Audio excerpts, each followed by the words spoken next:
vamos falar. Diz aí, vamos falar. Diz aí, vamos falar. Vamos falar, vamos falar. Diz aí, vamos falar. Diz aí, vamos falar. Diz aí, vamos falar. Vamos falar, vamos falar. Diz aí, meu mano. Diz aí, minha mana. Diz aí, irmão. O que tu manda?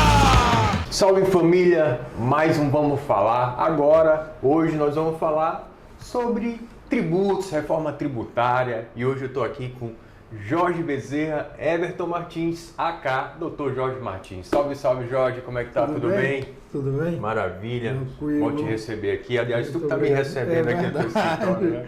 Muito bem recebido, por sinal, né?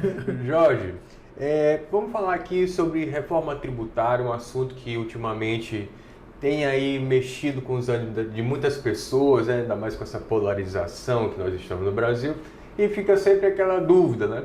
Para quem não conhece, não tem o tato com o assunto, mas aqui a gente vai falar isso e está trazendo o Jorge justamente para deixar isso bem explicado, bem claro para a gente. Jorge, me diz aí, primeiro, o que é essa reforma tributária? Ela é boa ou não é? Quem está com a razão? Na tua visão, como é que funciona? Como é que vai funcionar, na verdade? A questão é justamente essa. Como é que vai funcionar? Porque ela tem uma fase de transição aí imensa. Décadas de transição. Sim. Primeiro, quero agradecer aqui o convite. É muito bom estar contigo, é sempre um grande papo, uma companhia maravilhosa. E também agradecendo aqui a audiência. E assim, a reforma tributária, ela tem vários diapasões para você discutir. Então, se você fala assim, e a reforma tributária? A primeira pergunta que tem que ser feita é o seguinte: você quer discuti-la sobre que ponto de vista? Ponto de vista do jurista, do tributarista, o ponto de vista do economista, o ponto de vista do cientista contábil, ou o ponto de vista do contribuinte, do leigo, né? Das pessoas comuns, do cidadão. Então, eu acho que, a depender desses pontos de vista, você vai encontrar ponderações favoráveis e desfavoráveis à reforma. Contudo, Emílio, tem uma coisa. Existem questões que são questões de fato. E fatos, eles eventualmente não mudam, né? Uhum. A não ser que você os subverta. Então, assim, essa reforma é uma reforma que ela inclusive está sendo promulgada hoje, né? Está acontecendo a cerimônia, ainda está acontecendo no Congresso, mas vamos dizer assim, ela cai do pé e quando cai no chão ela começa a vigorar, ela caiu de madura, porque na verdade a ideia principal dessa reforma, ela já remonta ao menos desde o governo do Fernando Henrique Cardoso. E de lá para cá, claro, essas ideias foram se atualizando, já no governo Lula 1, no governo Lula 2, Dilma 1, Dilma 2, Michel Temer, Bolsonaro e agora Lula 3, essa discussão sempre esteve em voga. E o esqueleto da ideia da reforma tributária sempre foi o mesmo. Sim. Entendeu? Sempre foi o mesmo. Essa reforma tributária que foi aprovada e está sendo promulgada hoje, na verdade, ela é irmã siamesa da proposta que foi tentada pelo Bolsonaro. Só que não passou. Não conseguiu. Ou não foi desenvolvido. É difícil, porque assim, a gente tem que lembrar que o governo Bolsonaro também aprovou uma reforma previdenciária, né? Sim. Então, assim, cada reforma dessa que tem um impacto muito grande na sociedade, na estrutura pública, também, né? Na economia, no setor privado, que tem um impacto muito grande, é aquele negócio de queimar os cartuchos. Você, para matar o monstro da reforma previdenciária, você acaba gastando capital político. Então, às vezes, um governo, e o Michel Temer, o governo do Michel Temer aprovou a reforma trabalhista. Então, são capitais políticos que são gastos. E a reforma tributária ela tem um problema maior do que todas essas outras que nós tivemos, que na verdade nosso país vive em reforma. A nossa Constituição é de 88, mas desde a década de 90 que a gente vem fazendo reformas estruturais. Fernando Henrique fez várias, o Lula fez uma mini reforma da Previdência, por exemplo, ainda no primeiro governo dele. Então, assim, a gente tem uma Constituição nova. Já está sempre se renovando, se atualizando, né? Não é nem isso, é porque o Brasil vive, na verdade, o Brasil é como um artista, um repentista. O Brasil vive de improviso, entendeu? Até se for comparar, né, com outras constituições, a brasileira, a Constituição brasileira é bem densa, bem ramificada, e outras são mais enxutas, né? São mais objetivas, digamos assim. Aí como tá falando. Mas ele falou assim, já estão paquerando com a reforma tributária desde a época do FHC.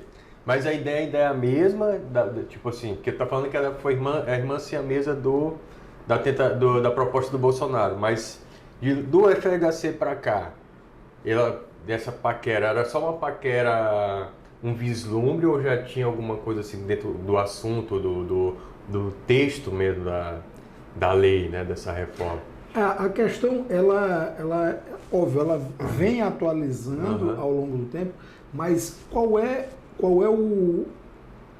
a grande questão da reforma? Que agora a gente não está discutindo proposta, agora a gente tem uma reforma já tá promulgada, feita, né? Ela acabou, não tem. Agora a gente vai discutir como é que ela vai ser implementada. Ela já saiu do campo das ideias, agora ela está no campo fático, né? E assim, desde o Fernando Henrique, o que como eu disse, é o esqueleto. Por quê? Porque a implementação do IVA aqui, do Imposto sobre Valor Agregado. Então, desde ainda lá no governo Fernando Henrique, né, no FHC 2, você já tinha essa discussão de ser criado o IVA, que acabou sendo agora aqui escolhido por meio do IVA dual, que é o negócio de ter o IBS, o Imposto sobre Serviços, que vai ser, que ele substitui os impostos das relações de consumo, né, da geração de valor e consumo, na verdade a relação de consumo é outra coisa, desculpa, que competia aos municípios e aos estados. Sim. E tem o CBS, que vai substituir o PIS/COFINS e o IPI, o Imposto sobre Importação. Então, aqui a gente escolheu por um IVA dual, né? Que vai ter, que vai garantir a fatia do bolo para os estados e municípios, mas também, obviamente, Dona União, né? Dona União não divide com ninguém. Tem o percentual dela lá, né? Que Dona União não se mexe. Dona União vai receber o bolo, aí a faca do bolo é da Dona União, aí ela vai cortar o pedaço do bolo para os estados e municípios, mas o pedaço dela só com ela. Dona União não é boba. Dividiu de vocês, né? Eu vou dividir o de vocês. Né? A gente... eu ainda fazia faculdade, eu li um artigo que falava no tempo da ditadura da República, a ditadura da República Federativa no Brasil. Porque o poder da União no Brasil, eu não vou cravar aqui porque eu não tenho esse direito comparado, para eu não falar bobagem, mas eu acho difícil, em se tratando de república e Estado democrático, eu acho difícil ter tanta concentração de poder orçamentário e poder de prerrogativas que nós temos aqui no Brasil nas mãos da União. Né? Aqui é realmente um poder central mesmo. Né? Então, como eu estava falando, essa ideia... Porque o que acontece? A gente está, na verdade, a reforma tributária, ela está falando sobre a reforma de sistema tributário. Sim. Assim, eu falo sobre o IVA inclusive tem em Portugal, 33%, né? E aí eu sei que dentro dessa, que eu creio que é isso que tu ia abordar agora, que vão pegar vários impostos e colocar, tá falando que o IVA é dual, então creio eu que vão ser duas formas de 2 tipos de IVA, é isso? Não, na verdade, dividir, aqui a gente está dividindo o IVA no meio. Sim. O que era para ser a tributação do valor agregado, em regra, como por exemplo em Portugal, no Uruguai também, aqui do lado, também e inclusive no Uruguai no Uruguai e em Portugal tem um destaque, né? O turista, inclusive, ele pode São as descontar. propinas, né? Não, a propina, Não, a propina é outra coisa. É os 10%. É o né? 10%, eu estou confundindo. Que depois, saindo, você pode pegar de volta. Aí o que acontece? Geralmente o IVA ele é só um. Aqui fizeram o dual, justamente para a dona União não ter que mexer, não ter que dividir. Essa é a parte do bolo que ela criou. Por isso que é o IVA esse dual. Dispositivo. Exato. Entendi. Porque tem o IBS, que é a da galera, e tem o CBS, que agora é só tá de muito dona bem União. explicado. Entendeu? Perfeito. Então os dois, isso aqui é o de vocês, esse é o IVA de vocês, né? E esse aqui esse é o IVA de vocês, que eu ainda vou pegar uma partezinha. Sim. E tem o meu que é só meu. Que é só meu. Mas basicamente... A mãe é a mãe, né? Tem que ter Dona Madre. Mas assim, basicamente é como se fosse... Porque o escopo é o mesmo. É a tributação do valor agregado. Show. Mas eles fizeram isso para a dona União não ficar... Quem manda na casa sabe o que está fazendo, teoricamente, né? E Jorge, agora... a reforma tributária, a gente fez aqui uma abordagem sobre como ela teoricamente vai funcionar, né? E como isso reflete para o cidadão, né? Para o pagador de imposto, como reflete também para o empresário. Qual é a tua visão? Olha, eu vou dizer uma coisa, eu tenho uma percepção um pouco pragmática sobre essas coisas. Primeiro, eu já me entendo por gente desde a década de 90, né? E assim, a gente sempre vê, sempre que tem reformas, inovações de grande repercussão, a gente sempre vê aqueles anunciadores do apocalipse. Porque vai acabar com tudo, porque vai ser péssimo, que vai ser um caos. Até agora não vi. Eu, sinceramente, de quando eu me entendo por gente para cá, aos trancos e barrancos, mas as instituições brasileiras melhoraram, se aprimoraram. Concordo. Alguns erros, algumas coisas tiveram que ser revistas, reformuladas, extintas, enfim. Mas aos trancos e barrancos a gente vai avançando. As sofreguidões, mas vamos conseguindo. É por isso que eu disse, o Brasil vive a moda repentista, vai improvisando, vai se rebolando e vai embolando e vai levando. É o futebol moleque. O futebol moleque. Sem muita tática. Vai no estilo várzea, né? E também sem preparo físico também. Mas assim, o que acontece? Essa reforma, ao meu ver, apesar de ela merecer, e de fato, merecer muitas críticas e de fato também merecer preocupações, até porque agora é só a primeira etapa. A PEC, né, a reforma tributária, a PEC, as alterações na Constituição, elas são para fazer a base do sistema, para instituir um novo sistema. Vem aí uma dezena de leis complementares e algumas menos dezenas de leis ordinárias para regulamentar as bases desse novo sistema tributário. Então, assim, a briga está só no começo, a confusão está só no começo. E eu vou começar pelo fim. Eu vou logo te dizer aqui o que eu acho, qual é a repercussão de fato disso. Eu acho que é bom. Eu acho que o novo sistema, ele no fim das contas, ele vai melhorar. Esse novo sistema, ele não vem para reduzir carga tributária. Sim. Ele vem para simplificar a estrutura tributária brasileira, para simplificar a ação de conformidade do contribuinte. Tu acha que ela vai ficar mais justa? Esse é o ponto. Vai ficar mais justa, porque o que acontece? Você discute hoje uma base de 27% do IVA dual, né? Das contribuições do IBS e do CBS. Mas, aí você diz, é alto. Olha, basicamente não vai mudar muita coisa do que já é a carga tributária que a gente tem.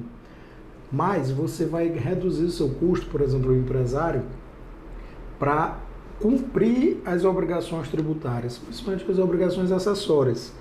Então, por mais que lá na guia de pagamento não mude muita coisa, mas você vai gastar menos, você vai precisar gastar menos para manter uma estrutura de escrituração, de conformidade. E isso, no final das contas, vai ser uma economia também. Sim. E outra, quanto menos obrigações acessórias, menor o teu risco de errar. É mais fácil se Entendeu? trabalhar, com certeza. Tu maneja pessoal, tem gente dentro da tua empresa que vai ir para a atividade fim, não ficar na atividade meio de conformidade. Então, nesse sentido, eu acho que, e aqui falando principalmente para o empresário, eu acho que é bom, eu acho que é muito bom. Nesse sentido, se a gente realmente tiver leis complementares que regulamente e cumpram a promessa que a PEC faz, Sim. eu acho que vai ser melhor, porque realmente vai simplificar o sistema. Com relação outra coisa, a gente tem que ver que a reforma, do ponto de vista das pessoas mais carentes, mais vulneráveis, ela traz muita coisa interessante. Ela promete, mais uma vez, ela promete, porque na verdade quem vai cumprir e a prática. Mas ela promete a redução da desigualdade tributária, que é a regressividade. Ou seja, a carga tributária, proporcionalmente, ela acaba sendo mais leve para quem tem mais e mais pesada para quem tem menos. Atualmente. Hoje. E ela reduz isso por meio da não cumulatividade. O cashback é uma ideia que eu acredito que funcione, porque a gente tem uma estrutura aí que já vem desde o Bolsa Família, aí teve também o Auxílio Brasil. Então, assim, houve uma bancarização das classes mais vulneráveis e, assim, se eles recebem o auxílio, como é que eu vou acreditar que não vai ser possível viabilizar o cashback? Que é a devolução de parte do que eles gastam, né? Sim. Em dinheiro. Porque, assim, a gente tem que ver o seguinte, as pessoas mais vulneráveis, não dá para você falar sobre educação financeira com quem basicamente sobrevive. E que nem teve educação, já não tem muito acesso a nenhum tipo de educação, Exato. quanto mais financeira, que se for ver, até para quem já tem uma estrutura mais privilegiada, até essas pessoas não têm esse acesso, né? Que até depois a gente vai falar sobre isso, com certeza eu creio que tu acha que seria necessário a gente ter uma intimidade maior com esse assunto, né? Que é os tributos, direito tributário, a gente ter acesso que é uma coisa que as pessoas sempre falam, que até às vezes é mal julgada, a gente ter acesso à informação de como cuidar do nosso dinheiro, das nossas finanças, né? Enfim, tu estava falando, né? Eu estava falando da questão de algumas previsões que tem na PEC, da reforma tributária, que beneficiam as pessoas mais vulneráveis. Sim, porque o cashback, como eu estava falando, o cashback, existe uma crítica que diz, o cashback não vai sair do papel. Por que não vai sair? A gente tem, como eu disse, foi o Auxílio Brasil, agora voltou a ser Bolsa Família. A gente tem um sistema de rede de proteção social que funciona e funciona há muito tempo. Sim, a gente só vai criar mais uma aba naquele sistema, que é para dar o cashback, que é a restituição de parte do tributo, principalmente, por exemplo, assim, alimentação, cesta básica. Quando você vai comprar, você estando cadastrado entre as pessoas vulneráveis, você vai na hora de comprar, você vai, o seu grande trabalho vai ser pedir que seja emitida a nota no seu CPF. Sim. Para poder ter acesso ao cashback. Exato. E vai criando esse cashback. Você vai recebendo esses créditos, provavelmente junto com a conta onde você recebe o Bolsa Família. Sim. Coisa que não é nenhum ineditismo, não. Você tem aqui no Maranhão mesmo, tipo um cashback que é do ICMS. Você não tem o CPF na nota? Tem um lance CPF legal, né? Eu não me lembro qual é o nome do daqui, mas tem, São Paulo assim, tem, vários estados têm. Então, assim, você só está falando de uma dimensão maior, uma dimensão nacional disso. Sim. Tipo uma mas coisa também, que funciona para todo mundo, não pontualmente em algum estado. Só que, assim, só para as pessoas de baixa renda. Sim. Aí, voltando à questão, tem a não cumulatividade, o que vai também desonerar a cadeia de geração de valor de consumo, né? Eu já falei da simplificação das conformidades, né? Estou falando aqui da questão das pessoas mais vulneráveis. Sim, mais que a cesta básica vai ser zerada. Isso é super importante. E outra coisa que é muito interessante, no Brasil a gente tem a cesta básica à luz do governo federal, os itens da cesta básica que o governo federal acredita que seja o básico para alimentação, para a segurança alimentar, mas cada estado também cria o seu. Entendeu? Por exemplo, assim, vamos dizer, sei lá, arroz. Sim. Tá lá na lista do governo federal, mas não tá, vou falar aqui um estado bem longe para não dizer que eu estou polemizando, mas não tá na lista lá do Acre. Entendeu? Então, aí o que acontece? Cada um vai adaptar. Hoje é assim. Pode zerado, aqui os federais são zerados, mas o ICMS não é.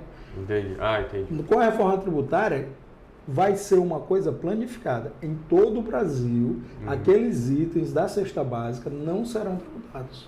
Perfeito. Então isso ajuda muito. E outros itens de consumo que se discute muito também, Emílio, só para concluir essa parte, se discute muito o que é bens de consumo necessários, o que é supérfluo, né?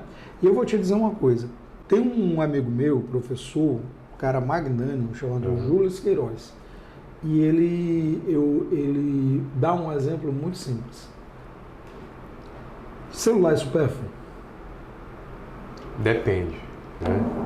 Para trabalhar, para muita gente acaba não sendo, né? Mas, sim, num âmbito maior ou não. É uma forma de se comunicar, né?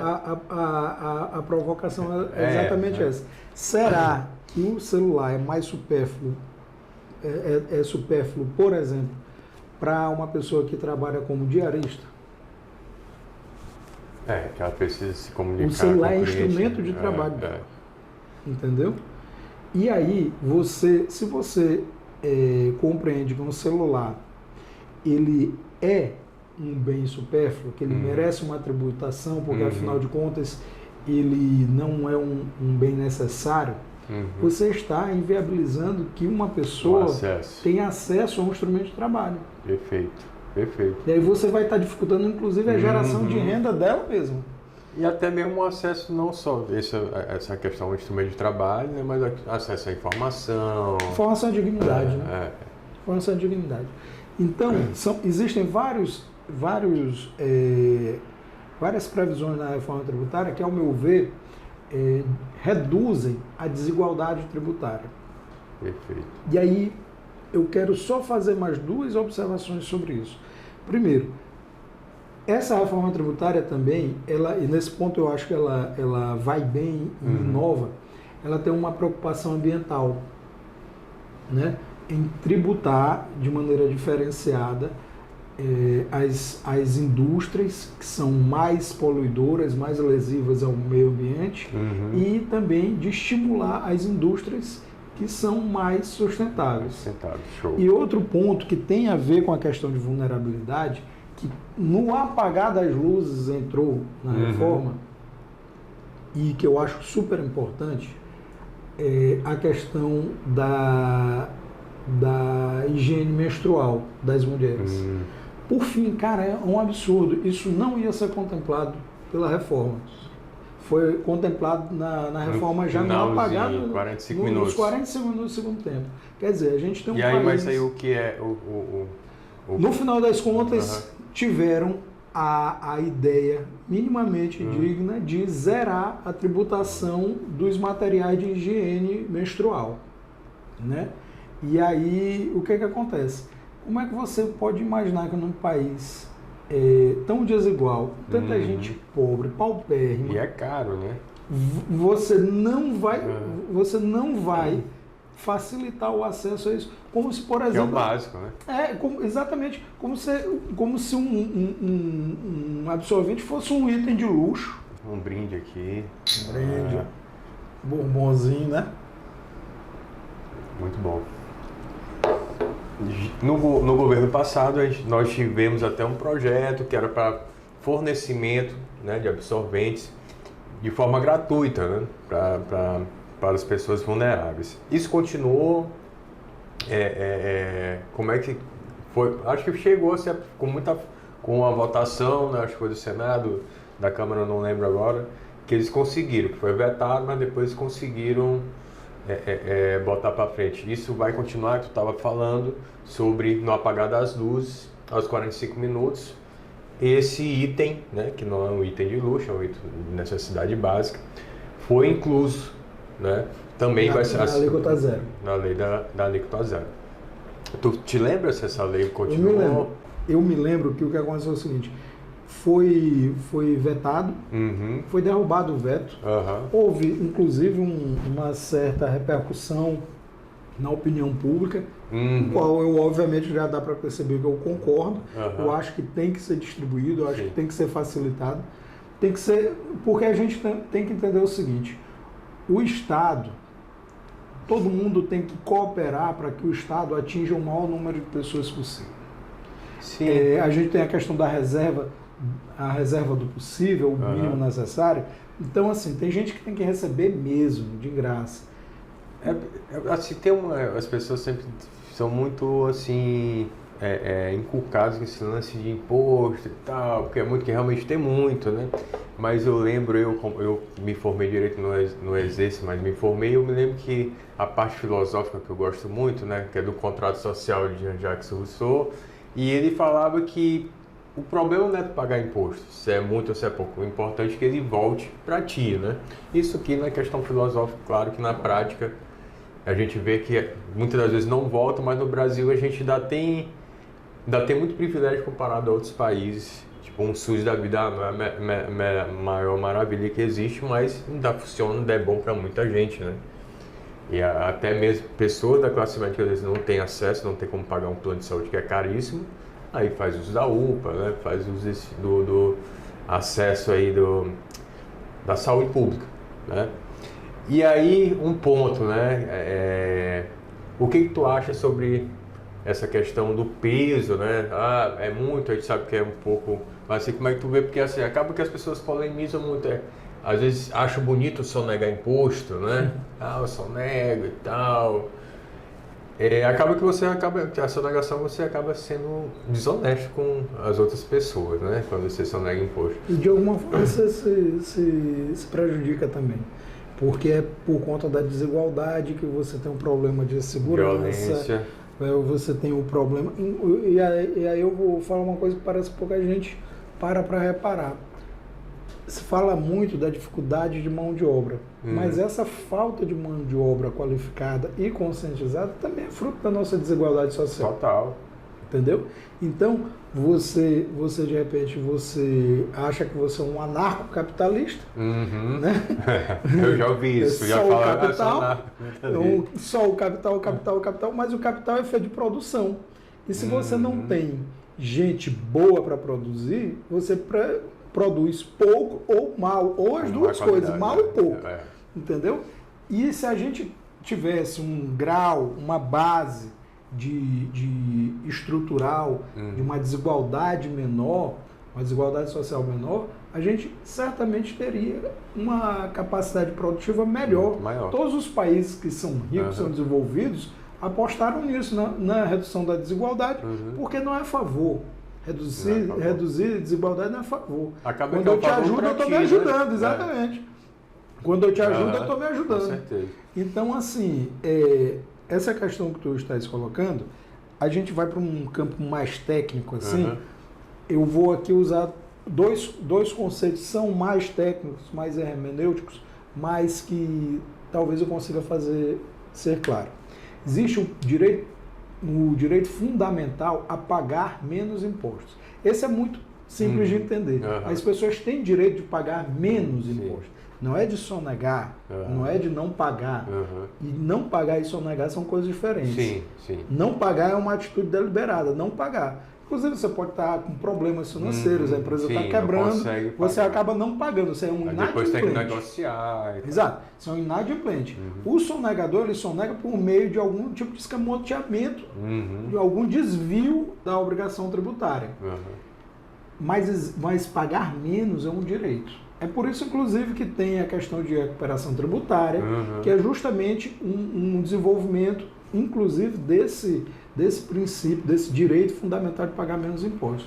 E tem a questão da progressividade e regressividade tributária, que eu até falei há pouco. A progressividade é quando a carga tributária pesa mais para quem tem mais capacidade contributiva, quem tem mais dinheiro. E vai pesando cada vez menos para quem é mais vulnerável. E a lógica da regressividade é objetivamente o contrário. Ela pesa mais para quem tem menos e vai ficando cada vez mais leve para quem tem mais. Que é o que acontece hoje no Brasil. Isso é a loucura, a loucura do sistema tributário brasileiro. Hoje em dia... Não faz sentido nenhum. Né? Hoje em dia, as pessoas mais pobres estão atoladas de pagar imposto, enquanto as pessoas mais ricas estão pagando, tem isenção, tem exoneração, tem benefício, tem redução.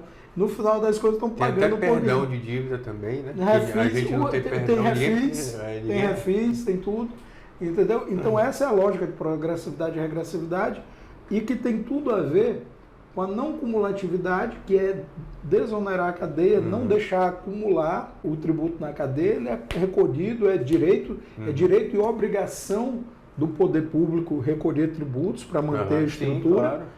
Mas que ela não vire uma loucura onde isso acontece toda hora, durante a cadeia, ela vai acontecendo na cadeia, porque é a questão da neutralidade, que é o outro conceito.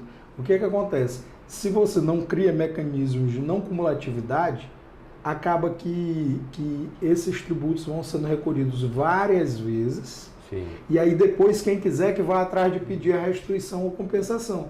Só que isso cria um custo, um trabalho. Um medo, né? Aí você vai me perguntar o seguinte. É uma pergunta que eu fiz uma vez. Esse creditamento que você depois vai poder pedir e tal, ele é o quê? Ele é empréstimo compulsório, ele é confisco, ou ele é uma... Aí, essa é a terceira opção eu dei até com uma ironia. Ou é uma norma que pode ser considerada razoável? Na minha opinião, pode ser chamado de confisco, pode ser chamado de empréstimo compulsório, agora norma razoável não é.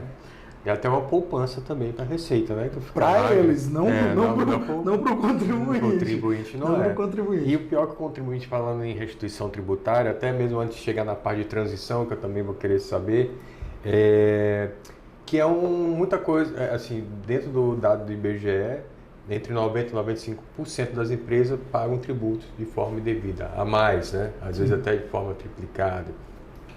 E muita gente tem medo, né? Então, o medo... Bora arrochar. É o medo de ser... vai ter uma retaliação contra a minha empresa, contra a minha pessoa. Se eu for lá fazer um pedido, né, de restituição, a gente sabe que esse procedimento pode ser administrativo, muitas das vezes é feito de forma administrativa, né? Sem litígio. Mas assim, tu acha, aqui para quem está assistindo, é preciso ter esse medo quando você vai pedir uma restituição? Não. Por que as pessoas ficam tão assustadas? Gente, não precisa ter medo. Não precisa. Não é isso. A estrutura, eu estou falando mais de pessoas do que de PJs dos órgãos públicos. As estruturas fazendárias, eles não são algozes. E outras, eles também são contribuintes. A gente tem que lembrar que eles também consomem, eles também pagam impostos. Então, a gente tem que ver o seguinte, e eu volto ao princípio, ao direito de pagar menos impostos. É um direito que as pessoas têm. E não a gente não pode considerar o recolhimento de tributos como um dinheiro irrepetível. Ah, pagou, se pagou a mais, um abraço, não. Sim, não. Isso não existe. É tipo você não devolver o troco. Tipo, aí depois tu volta, rapaz, meu troco. Não, meu irmão, troco? Já foi.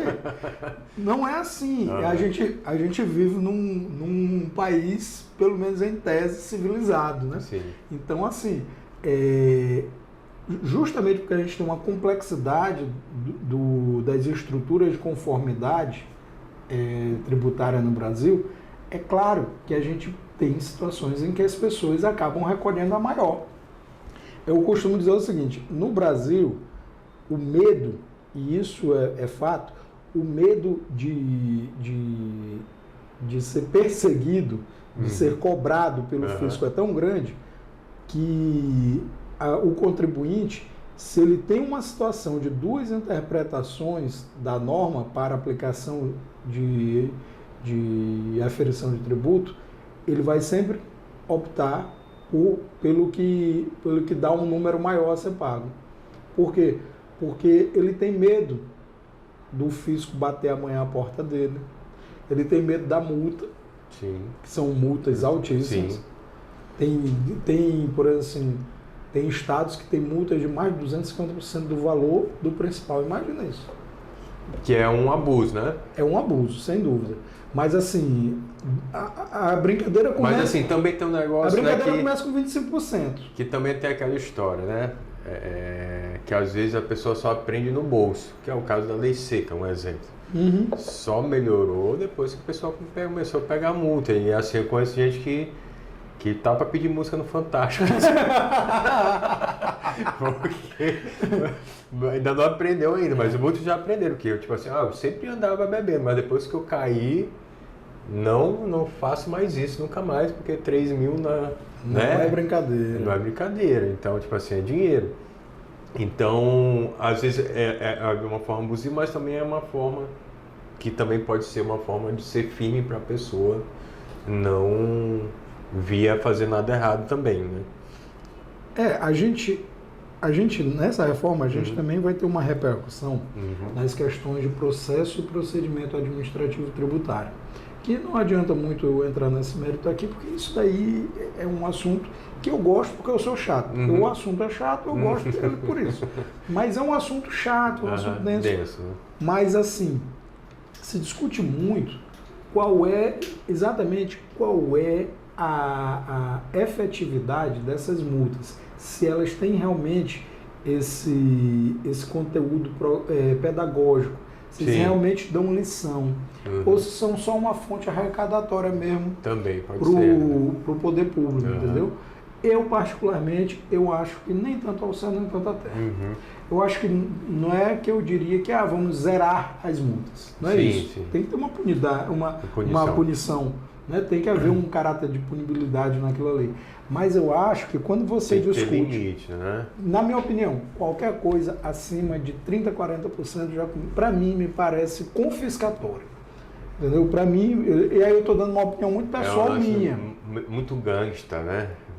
Me parece assim, desarrazoado. Porque, eu vou ser bem sério, se o cara dá um desfalque tão grande, cara, não é para multar. É para instaurar um processo criminal contra ele responder isso criminalmente. Sim. Entendeu? Porque o que acontece? A gente tem que entender que a lei é para todos, né? Então, assim, na hora que você vai quantificar uma multa dessa, você tem que pensar qual é a repercussão que isso pode dar para qualquer pessoa que incida naquela sanção. Então, assim, quando você fala de multa, por exemplo, de 100%, de 150%, olha, sendo bem franco, vamos tirar do poder público, vamos botar no poder privado. Se tu faz um contrato, onde diz que se o cara não cumprir o contrato, ele vai ter que te pagar uma multa de 150%, eu tenho certeza que tu vai dormir e acordar rezando para descumprir. Sim, tu vai querer que ele descumpra. É verdade. Porque o descumprimento é mais vantagem do que o cumprimento. É quase uma agiotagem em alto nível, né? É tipo assim, a agiotagem institucionalizada. E é bom porque isso está em discussão hoje em dia. Hoje em dia não, já tem um bom tempo. Mas eu estou dizendo assim, foi oportuno a reforma tributária, porque essas questões de procedimento, de processo administrativo tributário, de procedimento administrativo tributário, estão vindo à carga também e estão sendo postos, a gente vai discutir isso daí e eu acho que vai reformular. Tem as decisões de tribunais superiores que já dizem da abusividade, da irracionalidade da questão de multa. Tem umas coisas aí, a questão de interpretar diferente do fisco é motivo para multar ou não é? Eu acho que não é. Eu não tô... Tem que ter também assim, porque também tem que ver o interesse, que é o interesse hoje do legislador, né? Chega nesse ponto que na verdade é um ponto interessante a ser levado em consideração, na verdade muito importante, né? Tipo, como está falando, chega a ser abusivo, né? Mas assim, cadê o legislador também para poder pensar, né, no cidadão, nessa hora, no empresário? Emílio, eu acho o seguinte, a Casa Legislativa, seja a Câmara Municipal, seja a Assembleia Legislativa, seja o Congresso, é uma caixa de ressonância. Ela ressona o que aquela sociedade está cobrando. Está cobrando, entendeu?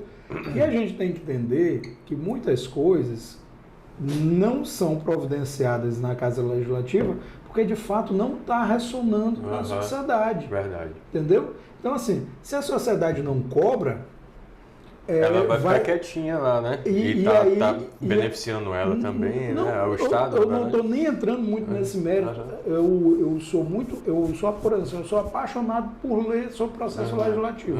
Processo legislativo, formação de leis, a construção legislativa é um negócio belíssimo.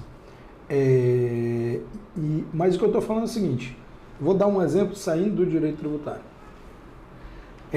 A questão casamento gay, se isso realmente tivesse uma pressão popular em cima da discussão disso, e é que eu não vou entrar em mérito sobre isso, apesar de eu particularmente ser a favor do indivíduo, dos direitos, eu acho que quanto menos gente à margem da legalidade tiver, melhor para a sociedade, mas não é isso, não é esse o caso. Assim, a gente vê os grupos de defesa identitária levantando essas questões e tal, aí tem uma contraposição, porque há uma retroalimentação dos pró e contra os assuntos, que os dois se alimentam, os dois são eleitos por esse antagonismo, mas se isso realmente estivesse sendo uma discussão da mesa de jantar da família brasileira, onde acontece uma pressão popular em cima da Casa Legislativa, tu pode ter certeza que isso já tinha sido votado. Seja para aprovar, seja para desaprovar. Então, Jorge, aqui já falamos bastante, vamos voltar mais um pouquinho aqui para a reforma tributária. Na verdade, vamos finalizar para a gente saber quando é que efetivamente vai ser colocada em prática a reforma tributária, né? Quando vai ser? Vai ser agora? Vai ser depois? Qual é a promessa? Olha, vai entregar tudo? Vai prometer nada? Como é que é? Vai prometer muito e não vai entregar muita coisa de imediato. Não, é que é negócio, muita calma nessa hora. O que acontece? Primeiro, a transição da reforma tributária é como uma novela que antigamente eu era muito novinho, mas eu ainda me lembro dela. Era uma novela que não acabava nunca, Saramandaia. Não sei se tu vai te lembrar. Eu acho que essa era um pouquinho mais nova, mas eu lembro de novo. Mais Malhação, também tipo Malhação. Reforma Malhação. Reforma Malhação. Entendeu? São décadas mesmo, décadas. Vai, assim, de cabeça eu vou já confirmar, mas vai, tipo assim, para além de 2070. É mesmo? Para concluir mesmo totalmente a mudança do sistema. É uma série de... eterna. É uma malhação, Então, assim, aí eu vou até te pedir licença, porque fica eu à não vontade. vou ter como dizer isso de cabeça e eu vou pescar. Aqui Pode pescar, não que é o uma professor não prova está oral. olhando. Não é uma prova oral, então eu vou pescar deliberadamente. Então, o que acontece? E aí a gente está falando, na verdade, eu arriscaria dizer que isso, aqui até onde eu vou, é tipo assim, a fase inicial, a fase de implementação, mas que vai até 2033. Mas isso ainda vai para muito além, 50 anos, para que realmente se exaura tudo, porque tem questão de retenção de crédito, para liberação só depois. É que existem vários procedimentos que estão acontecendo, mas que não dá para finalizar agora, Exato. né? Senão vai quebrar toda a cadeia. Principalmente por conta essa reforma, ela tem um princípio que é correto. A gente tem que entender que as coisas também são... As coisas não são concebidas que nem Deus fez o macaco. As coisas guardam sentido em si mesmas. A gente tem que ter a manutenção da estrutura do poder público, das instituições. Então tem o princípio do orçamento, da manutenção orçamentária. O orçamento, as pessoas dizem, mas não reduz a carga tributária. Beleza, aí reduz, aí a gente já reclama de serviço público, aí não tem direito lá, quebradeira, os estados estão tudo aí quebrados. É verdade. Entendeu? Então, assim, há um senso de neutralidade. Não vai aumentar a arrecadação, mas também não vai diminuir. Isso é bom, porque aí você vai ganhar em produtividade, como eu falei, a questão da assertividade dos serviços de conformidade. Então, você vai ter uma redução de custo em outra aba, e não exatamente no recolhimento. Então, eu vou tentar falar rapidamente aqui. A gente vai ter a reforma, a transição começa imediatamente, e aí nós vamos ter, a partir de 2026, até 2026, a gente vai continuar com os mesmos tributos que nós temos, né? Estaduais, municipais e federais, bem delimitados, todos iguais. 2026, 2027, vai ser implementado o IBS e o CBS teste, onde o IBS vai ser 0,1% da carga tributária e o CBS, Dona União, sempre ela, muito... Com o bolinho muito, dela, né? Muito altiva. Confortável. O teste dela já é de 0,9%. É bom. Você tem mais de 5 mil municípios e 27 estados federativos, né, contando com o Distrito Federal, que vão comer dividindo 0,1%. Dona União vai comer sozinha 0,9%. Olha só que gulosa. Ela é demais. Né? Aí depois de 2027, nós vamos começar a implementar, e mais uma vez sempre ela, nós vamos começar o CBS implementado. A partir de 2027 a gente implementa, de fato, 2027 a 2029 a gente implementa de fato o CBS, porque Dona União primeiro, né? Dona União primeiro. E aí, nesse momento, o ICMS, que basicamente o ICMS e o ISS, os grandes tributos de Estado e município, vão ficar ainda lá no teste, em paralelo, e criando problema na hora de dividir, fazer problema de arrecadação. O contador também já fica com o trabalho mais bruto. Paralelo ICMS, ISS e IBS teste. E aí, só depois de 2029, já entrando para 2030, é que a gente começa a redução escalonada do ICMS e do ISS, e a implementação de fato aumentando escalonadamente. Reduz ICMS e ISS escalonadamente e aumenta o IBS. E aí, esse processo de inversamente proporcional vai acabar em 2023. Aí, 2033. Aí você diz, então acabou? Não, não acabou. Porque agora a gente vai discutir creditamento. Que é a segunda fase. Aí, cara, aí assim... E aí, meu irmão, é melhor a gente não entrar nessa não ficar ansioso, né? Vamos deixar aí o acredita, futuro confia, virar presente. Exato. Mas aí será, assim, eu acho que... Porque a gente está num governo agora que está fazendo essa reforma, mas será que se entrar outro, tem uma possibilidade de eles frearem isso? Porque a gente sabe que existe, claro que o atual governo não é nenhum revolucionário, né? Mas tipo assim, ele deve ter um pouco mais de consciência do que os outros governos que geralmente são inclinados mais para a parte mais privilegiada, né? Digamos assim. Mas apesar que eu não vejo, até agora pelo que a gente está conversando, que isso vai prejudicar o grande empresário, a classe empresarial. Na verdade, está beneficiando mais a população, né? Eu tenho uma opinião particular. Eu acho que essa reforma é uma reforma da Faria Lima. Eu acho. Vai lá, conclui. Eu acho que essa reforma não é uma reforma pensada, que pensa o Brasil e principalmente discutida o Brasil. Como diria Ciro Gomes, o Brasil profundo. Não é. Sim, não é o Brasil profundo. Não é o Brasil, é um Brasil visto da Faria Lima. Né? Mas existe um lance que a gente fala, que na verdade que eu vi o Mano Brown falando, que ele fala assim, o governo Lula, a diferença do governo Temer é o seguinte, que o Temer ele pega o pão e dá só pro rico. O Lula, ele dá um pedaço pro rico, claro, e dá um pedaço pro pobre. Tu acha que é mais ou menos assim? Porque assim, Não. Eu acho que essa discussão é uma discussão entre bolchevique e menchevique. Não existe. É uma discussão que no fundo não existe. Eu acho que... Não, porque só assim, fazendo uma colocação, porque se for ver o governo passado, assim, com pouco é que eu concordo um pouco.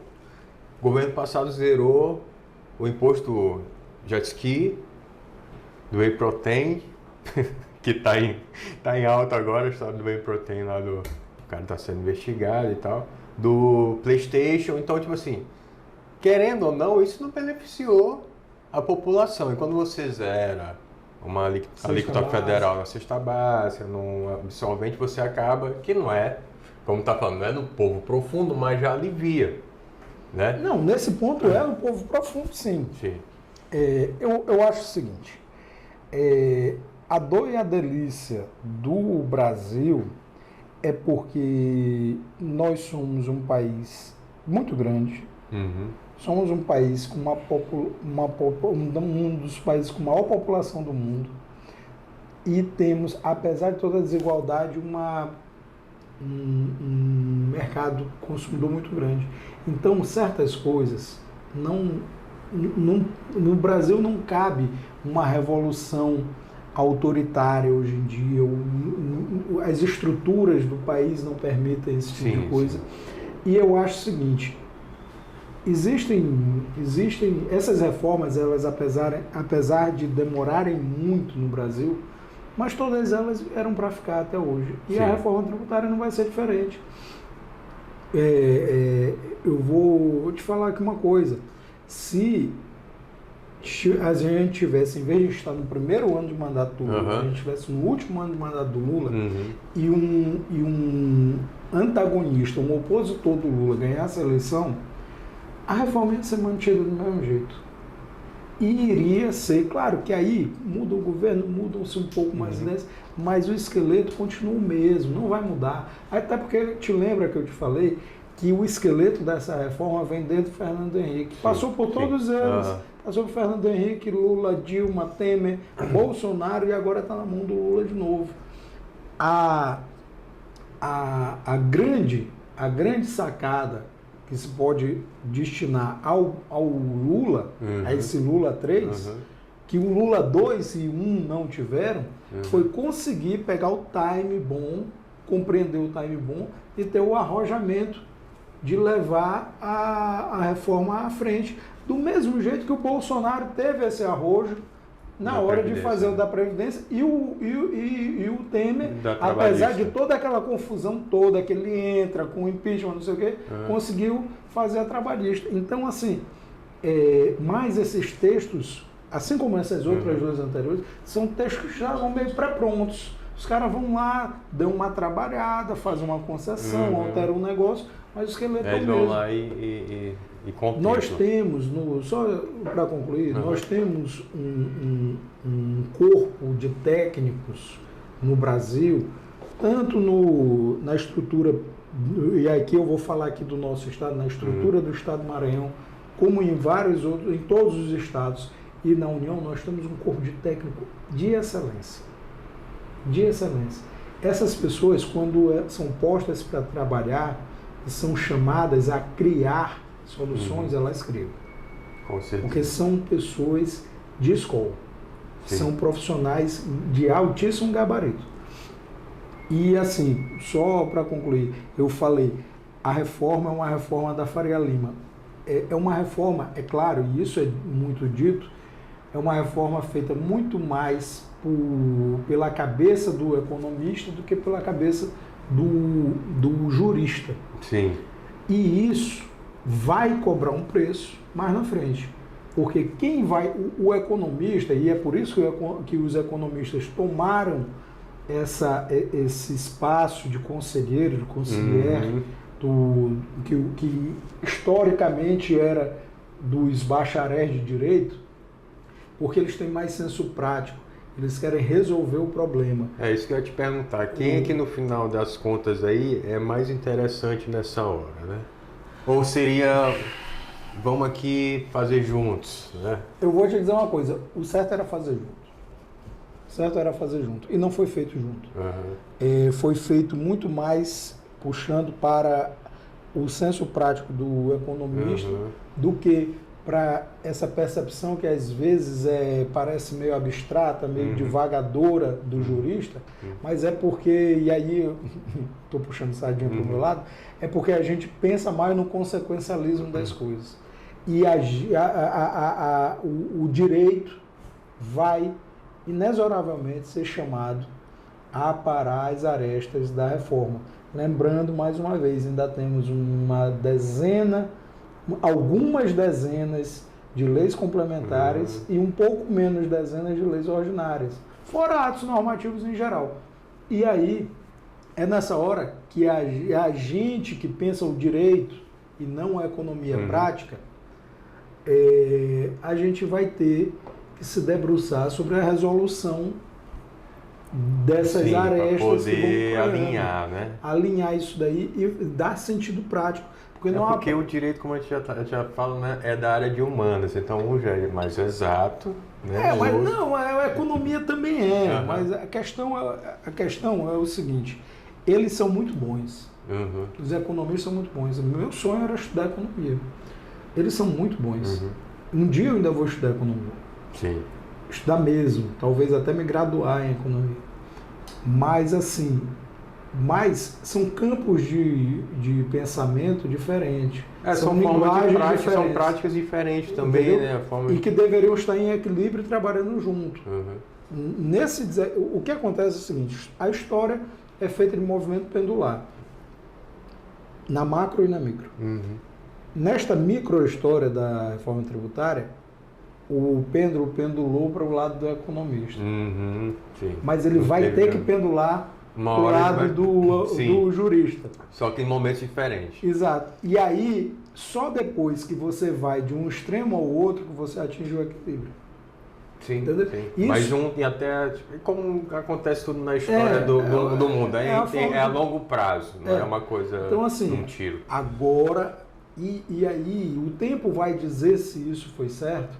Agora, a parte da base, né, da mudança, quem protagonizou a alteração do sistema tributário foram os economistas. Mas, desculpa, a implementação provavelmente vai ser protagonizada pela galerinha do direito, né? A galerinha. A turma do terno. A galerinha da gravata de seda, né? Da botoadura. A botoadura e tal. Do bombom. Do bombonzinho e tal, daquele negócio. Entendeu? Mas os economistas também adoram um bourbon, né? Adoram tomar um bourbon lá no Barreto, lá dentro do Fazano, lá em São Paulo, né? Isso é um fato. Jorge, maravilha, cara, maravilha. A gente já falou aqui, eu falei esse lance de outro governo vir, dar uma segurada, porque existe promessa, né? Tipo assim, o Ciro Gomes, por exemplo, prometia acabar com aquela reforma trabalhista do Temer, queria fazer acontecer, por isso que eu coloquei isso. Mas aqui, vamos deixar esse assunto aqui de lado e vamos aqui para outras áreas do direito aqui. Né? A gente já falou bastante de direito tributário, mais de uma hora. Vamos falar agora aqui de uns assuntos que não é da tua área de atuação direta, né? Mas que com certeza tu tem aí informações para dar, ou então dar opinião aqui para explanar sobre. Ao menos fala besteira. Vamos falar loucura.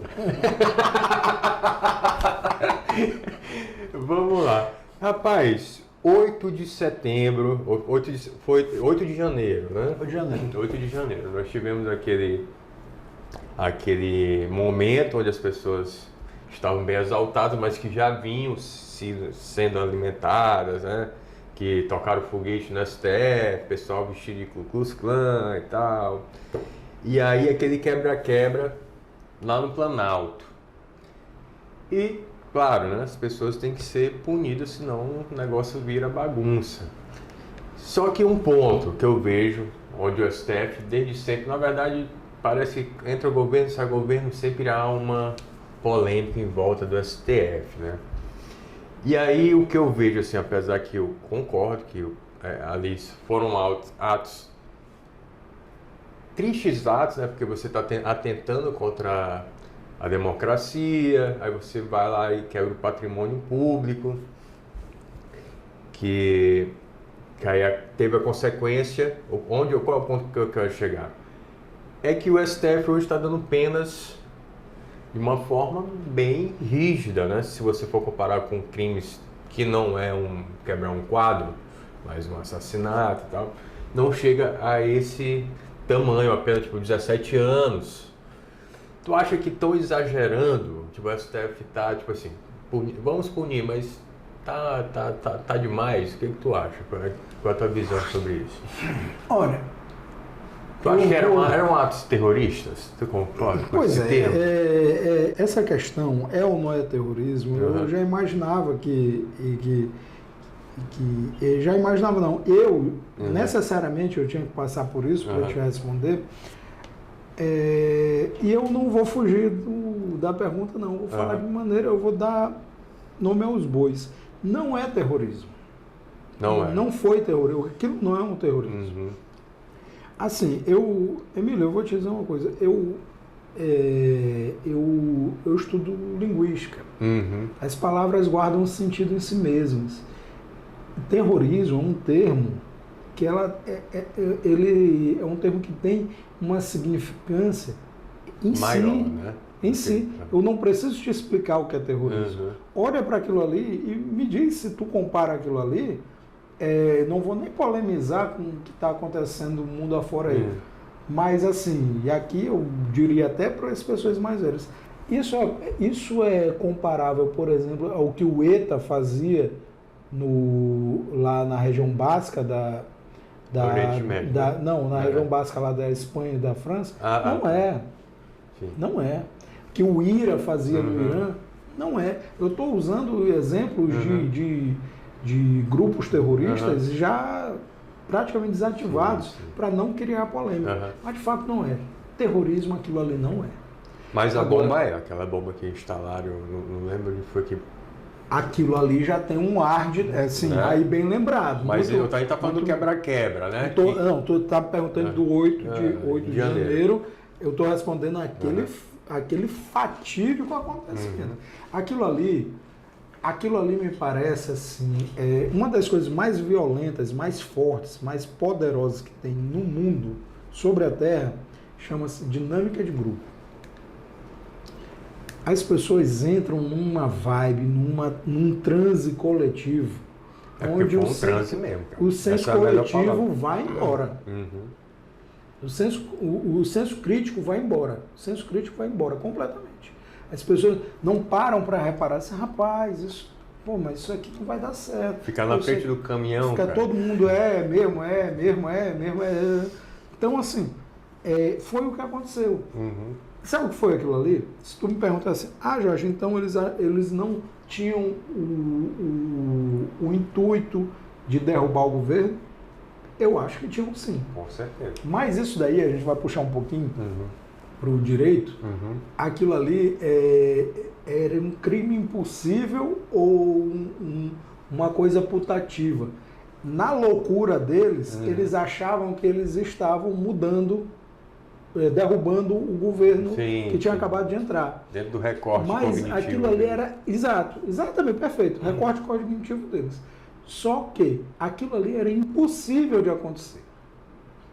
Eles nunca conseguiriam derrubar o governo atual e fazer qualquer tipo de revolução. Porque existe toda uma ilusão, né, cara? Tipo assim, ali o lance do exército, existia um pequeno grupo do exército. O exército não quer mais nada com o ditador, pelo menos creio eu, né? E existe também uma questão histórica que todos esses golpes que tiveram no Brasil teve a mão dos Estados Unidos por trás, né? Que dessa vez os Estados Unidos se opôs quando o Bolsonaro foi pedir ajuda e eles se opuseram e falaram que não ia tentar contra a democracia. E puxando também para isso, falando em STF, eles têm também um maranhense agora, que foi indicado, que já passou pela votação, pela sabatina, e que está lá com a vaga já reservada, que é o Flávio Dino, né? E que também, assim como a reforma tributária, como o 8 de janeiro, também levanta o calor, né? O calor da classe média brasileira que está aí, né? Uns fizeram até manifestação para o cara não entrar e tal. Que é assim, por que essa preocupação? Olha, eu vou dizer uma coisa, assim, eu particularmente, eu acho o Flávio Dino um cara, assim muito acima da média. Eu acho ele genial, realmente eu não vejo outro termo para utilizar para ele é genial. E, veja, aqui eu vou fazer um recorte um pouquinho, rapidamente, de uma microbiografia dele. Flávio Dino foi servidor da Justiça do Trabalho. Flávio Dino fundou um escritório, que é um dos escritórios mais bem-sucedidos até hoje do Maranhão. Flávio Dino passou, não me lembro direito, mas talvez em primeiro lugar no concurso de magistratura federal. Sim, foi. Flávio Dino galgou vários espaços na carreira da magistratura federal, inclusive de liderança da categoria dele. Ele foi presidente da Associação do Juiz Federal do Brasil. Flávio Dino trabalhou no CNJ como diretor-geral. Flávio Dino sai para ser candidato a deputado federal eleito. Foi um ótimo deputado federal, altamente atuante. O cara tinha acabado de ser eleito, ele era deputado de primeiro mandato, já se destacou. Foi candidato a prefeito de São Luís, quase ganha. Continuou, perseverou na política, perdeu a eleição de 2010, quase vai para o segundo turno. Perseverou, ganhou em 2014. Olha, aí começa uma discussão de meio que de lado político. Quanto a isso, eu nem entro em discussão, porque assim, ninguém vai conseguir nunca no Brasil ser um governador excepcional, porque as estruturas não permitem que isso aconteça. Porque já tem uma história, já uma estrutura passada. Né? Mas eu vou dizer bem que uma coisa, quem é reeleito do jeito que ele foi reeleito, governador, não fez um governo ruim, fez um governo bom. Eu posso dizer, pela cultura, eu vi coisas, tipo, ele fez uma escola de cinema que não tinha, escola de tecnologia. Inclusive, né? Eu vou falar assim, por exemplo, cultura lazer, é uma coisa mais afeta, ele fez uma coisa que aqui principalmente em São Luís nunca teve. Os espaços de lazer. A gente nunca teve parques, áreas de vivência comum, áreas de vivência, ele criou. E tem, né? Ele criou várias. Parque Rangedor, inclusive também né? o Parque Rangedor talvez seja a maior obra nesse sentido. Tem aquele do Itapiracó, tem o Itapiracó, que é muito legal. E aqui também vamos fazer uma justa memória também ao ex-prefeito Edivaldo Holanda, que também fez isso em âmbito municipal. Sim, também as praças pegou esse gancho de criar as áreas de vivência. É verdade. Foi até conhecido o prefeito das praças. O prefeito das praças, graças a Deus. E assim, o lance do Edivaldo que ele fazia, que assim, ao meu ver, que eu conheço converso com algumas pessoas da periferia que talvez ele não tenha atuado tanto por essa área, mas dentro das comunidades ele atuou fazendo saneamento básico, colocando asfalto e tal, e que realmente, né, tem que ser priorizado, que um buraco no Renascença é diferente de um chão de terra batida lá no Anjo da Guarda, né? O esgoto a céu aberto, então dá para segurar o buraquinho por aqui, né? Não, até porque, convenhamos, asfalto é uma questão de saúde pública. Sim. Só você passar um asfalto numa rua, na periferia, você já reduz os problemas de saúde daquela comunidade. E a qualidade de vida também. Qualidade de vida, não dignidade. Só da parte de saúde, mas a Entendeu? mobilidade. E eu acho que o Flávio Dino também foi muito bom por esse lado. Ele foi um bom governador. Ele implementou coisas, até porque o Flávio Dino também ele é um cara muito novo, né? É um cara que tem, acho que 55 anos talvez. Então, assim, é uma nova percepção, ele traz novas ideias, ele criou um corpo de auxiliares mais novos. Então, assim... Ele tem uma personalidade também muito moderada, uma personalidade, né? Tipo assim, ele não é muito impulsivo, ele pensa, calcula... Olha, o Flávio, o Flávio Dino do Twitter não é o Flávio Dino do dia a dia. Ele no Twitter, às vezes, ele se envolve em polêmicas, mas ele é um cara muito razoável, muito ponderado. Eu não sigo ele no Twitter, eu nem tenho Twitter, na verdade. A gente ouve falar, eu também quase não... A gente vê, sai blog, mas ele, quem consegue fazer uma aliança do tamanho que ele fez, enquanto ele estava no governo, não pode ser uma pessoa radical. Não é radical, né? É assim... Até às vezes que a gente vê que algumas pessoas não conseguem compreender como é que funciona a política, muita gente acha que isso é um game como no rap, né? A gente fala aqui, eu falo de ti e tal, mas ali atrás a gente tá tomando café e tem batendo que haver papo composição, você tem que dialogar. Porque tipo, o Flávio Dino foi opositor do grupo Sarney, né? E depois estava tomando café literário com os caras, então tipo assim... É você ser maduro. Exato. Né? Urbano. Você tem que ser urbano, tem que ter um mínimo de civilidade e urbanidade. Vai o que? Vai ser no tapa? Vai trocar bala com o adversário? Entendeu? Agora, uma coisa é importante dizer. Em paralelo a toda essa trajetória que eu digo, que eu relatei aqui rapidamente, começo de 2006, Flávio Dino, além de ser inteligentíssimo, ele tem histórico acadêmico, ele tem livros lançados, ele foi professor de Direito da UFMA, ele é mestre em Direito, entendeu? Então, assim, o Flávio Dino, eu acredito que ele vai até mesmo agregar no Supremo, pela capacidade de articulação dele e em questão da conjuntura de saber o direito, ele não deixa a desejar, de forma nenhuma. Ao contrário, além dele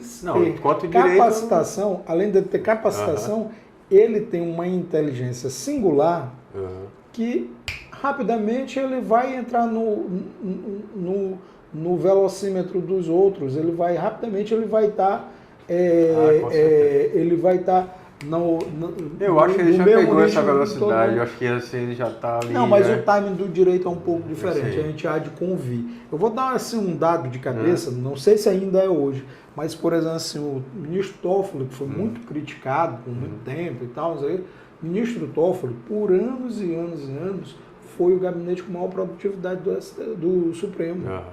Então, assim, o que eu quero te dizer é o seguinte...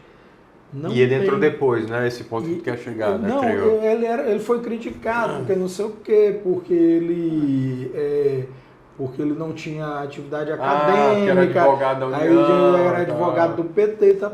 Isso não importa. Cara, para esse cargo, o que importa, primeiro, entenda uma coisa, ninguém chega a um cargo desses sendo um inepto. Isso não existe. Simplesmente isso é impossível. E há uma movimentação política também atrás da indicação. Mas faz parte, é um agente político também, entendeu? É um agente político também. Mas o que eu quero dizer é o seguinte, as pessoas, ninguém que for posto naquela cadeira vai se sentar ali e ficar em vez suspenso. Se o cara precisar dar uma esmerada na capacidade jurídica dele, ele vai se esmerar, porque, ora, isso é uma questão do ser humano, não estou falando mais nem de figura pública. Quem é que quer ficar em situação desconfortável entre seus pares? Ninguém. Isso é óbvio. A gente tem que deixar um pouquinho as preferências políticas e ideológicas do lado e olhar as coisas com razoabilidade. Tem que vir antes da ideologia, né, entendeu? cara? É claro. Ser razoável e também não ser devoto, porque às vezes a gente existe uma questão devocional que a gente não consegue ponderar, não consegue ter acessibilidade crítica, se fazer uma crítica, que eu acho que é o grande problema da ideologia, tanto da esquerda quanto da direita, que é tipo assim, essa devoção, que você não pode criticar a esquerda, não pode criticar a direita, tudo tá certo. Não, você tem que saber peneirar, porque a verdade não é absoluta, né? Então... E a gente tem que lembrar uma coisa, que é muito importante. O Flávio Dino está indo ocupar um cargo de magistrado. E o Flávio Dino já foi magistrado. Então, é como diria Terêncio. Terêncio dizia, tudo que sou humano e tudo que é do homem não me é estranho. Então, para o Flávio Dino, ele já foi magistrado, então tudo que é da magistratura não o é estranho também. Porque aquilo ali para ele, em alguma dimensão, é a mesma coisa. Ele já foi magistrado, e magistrado todos sofrem as mesmas agruras e precisam das mesmas ferramentas. Entendeu? Maravilha. Jorge, rapaz, aqui a gente vai ter que fazer um podcast, né? Só com o Jorge, porque o homem fala e eu também falo também, e tem muito assunto, que o assunto tá gostoso, está muito bom, mas existe o tempo porque tudo tem limite. Tem gente que diz que município que tem limite, mas a gente também tem. Então, Jorge, queria te agradecer, viu? A gente vai fazer o extra, vai ter que ter o extra. Convidado extra, Jorge. Jorge, muito obrigado, viu? Muito bom. Muito obrigado Pela essa recepção da advocacia. Olha como é que é, rapaz. Eu devia ter exercido essa profissão, mamãe, essa não estava certa. Tem espaço aqui. Tem espaço aqui. Maravilha. Muito obrigado, Jorge. Muito obrigado mesmo, Márcia. Bom demais. Tamo e a gente vai sempre. ter que marcar a próxima. Vamos marcar sim. Porque a gente vai entrar na parte... O episódio da loucura. Ficou muito formal. Então a gente vai ter que... Esse episódio aqui que é bom, porque esse aqui que dá audiência. Vamos falar sobre filosofia, sobre essas coisas, essas divagações, os desvãos do ser, né? Eu acho tem que muito ter esse momento mais descontraído. Vamos falar, falamos bastante. E a gente já está prometendo falar mais ainda. Um abraço. Valeu, tamo junto.